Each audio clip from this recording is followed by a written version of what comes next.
My name is Penny Schmidt, and I am a financial advisor, financial planner. From the get-go, I was at the very first one. I was invited, I think, by Molly.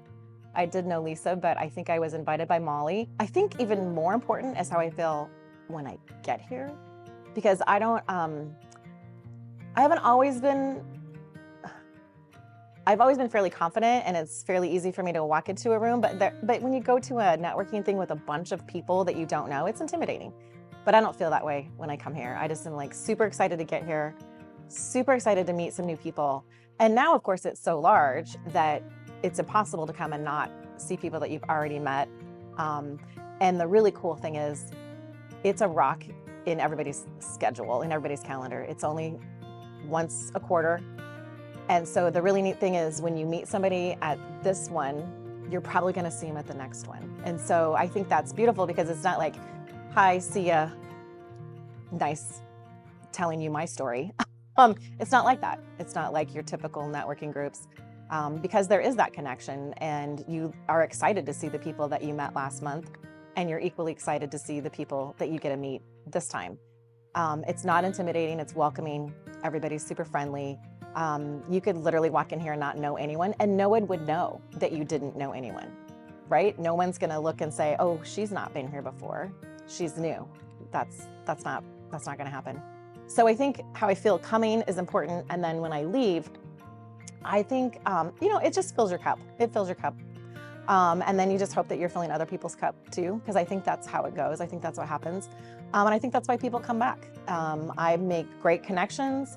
I can't believe how quickly the relationships blossom from a little 20-minute interaction.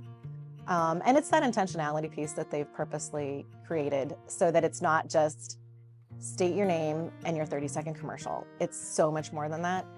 And that's the key. We're people. There's people in here and we all have something to say and we all have value and we all have something to help others with. And I think we all genuinely love connecting the people that we meet with other new people. I think that's what we love. And so when I leave, I actually have more energy when I leave than when I got here, which if you think about networking groups, that's not typical. Typically you leave drained. If I were coming for the first time and I were an introvert, I would walk in and immediately go find Molly Lopez. And I would say, hello, Molly, I'm new here. My name is Penny Schmidt. And Molly will take your hand and she will introduce you to somebody and you will have a great conversation because Molly is the ultimate connector. You could do the same with Lisa. Lisa's taller, so you'll recognize her. And Lisa would do the exact same. She would give you a hug and she will be like, I know exactly who you need to meet, and she would get you set up. You wouldn't have to worry about it at all. I don't even think you'd get to the point where you got to them because someone else is going to introduce themselves to you before you even make your way to Molly or Lisa. And I just think that's the way the group is. And like I said, you can come and it might be your first time, but no one's gonna know that. I've been here 7 times, no one knows that. If I don't tell them, it doesn't matter. It doesn't matter how many times you've been or if it's your first time. And I think there's a safety in that, in people not knowing who are the newcomers and who are the long timers.